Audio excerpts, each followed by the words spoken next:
In a disgusting moment, Trump, in bragging about how great things are going in Washington, D.C., thanks to his militarization, he sort of minimized the idea that when something happens at home between a man and wife, they call it a crime.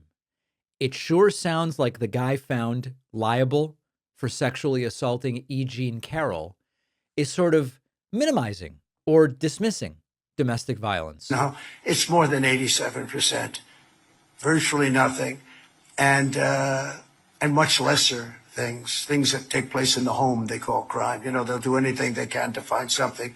If a man has a little fight with the wife, they say this was a crime. See, so now I can't claim 100%.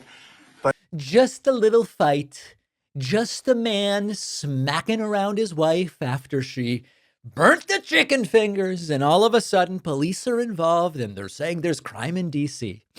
Can you believe that? Listen to this guy. The guy who was accused of sexual assault by his first wife in her book is saying, why are the police getting involved with these domestic violence?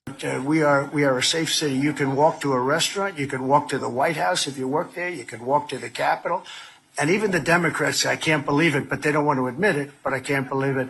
We could do the same thing in Chicago, New York, Los Angeles. We did it. We saved. Is that a threat or a promise? By the way, last time I was in D.C. a few weeks ago, before the militarization, I walked to the White House. I walked to the Capitol. It was at night. I walked back from dinner around 10 p.m. in exactly the areas Trump is describing. And it was fine. That doesn't mean there aren't high crime areas of D.C. It doesn't mean cities don't have crime. All of that is true. But give me a break, guys. Give me a break. Covering up the Epstein files, liable for sexually assaulting E. Jean Carroll, accused of sexual assault by his first wife in her book, accused by dozens of women of sexual assault. And he's going, oh, it's just like they're calling this domestic violence stuff a crime. How can that be?